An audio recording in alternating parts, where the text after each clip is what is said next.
Hello besties, ಇವತ್ತಿನ ನಮ್ಮ ತುಂಬ simple easy and tasty recipe ಮಜ್ಜಿಗೆ ಸಾರು. ಮಜ್ಜಿಗೆ ಸಾರು ಒಂದೊಂದು ಏರಿಯಾದಲ್ಲಿ ಒಂದೊಂದು ಥರ ಡಿಫ್ರೆಂಟಾಗಿ ಮಾಡ್ತಾರೆ.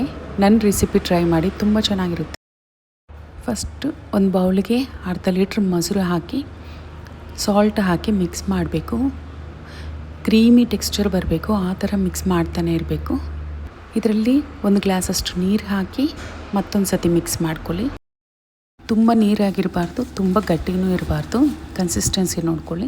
ಪ್ಯಾಕೆಟ್ ಮೊಸರು ಆದರೆ ಮಾತ್ರ ತುಂಬ ಚೆನ್ನಾಗಿರುತ್ತೆ ಟೇಸ್ಟು. ಅದೇ ಫ್ರೆಶ್ ಮೊಸರು ಆದರೆ ಅಷ್ಟು ಟೇಸ್ಟ್ ಬರಲ್ಲ. ಇವಾಗ ಒಂದು ಸಾಸ್ ಪ್ಯಾನಲ್ಲಿ 3 ಸ್ಪೂನಷ್ಟು ಆಯಿಲ್ ಹಾಕಿ, ಆಯಿಲ್ ಬಿಸಿ ಆದ ನಂತರ ಸಾಸಿವೆ, ಜೀರಿಗೆ, ಅರಿಶಿನ ಪುಡಿ ಒಂದು ಅರ್ಧ ಸ್ಪೂನ್ ಹಾಕಿ ಲೋ ಫ್ಲೇಮ್ನಲ್ಲೇ ಫ್ರೈ ಮಾಡಬೇಕು.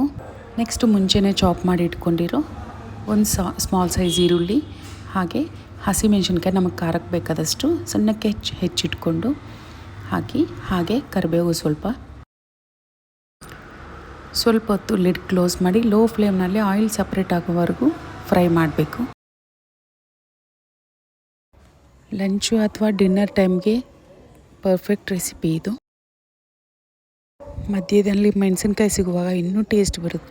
ಆಯಿಲೆಲ್ಲ ಸಪ್ರೇಟ್ ಆದ ನಂತರ 2 ಒಣಮೆಣಸಿನ್ಕಾಯಿ ಹಾಕಿ ಮತ್ತೊಂದು ಸತಿ ಸಾಟೆ ಮಾಡಿ. ಒಂದೊಂದು ಏರಿಯಾದಲ್ಲಿ ಪ್ಯಾಕೆಟ್ ಮೊಸರು ಸಿಕ್ಕಿಲ್ಲ ಅಂದರೆ ಹುಳಿ ಆಗಿರೋ ಮೊಸರು ಹಾಕ್ಕೊಂಡ್ರೆ ಚೆನ್ನಾಗಿ. ಸಾರಿಗೆ ಸೈಡ್ ಡಿಶ್ ಏನೂ ಅವಶ್ಯಕತೆ ಇಲ್ಲ.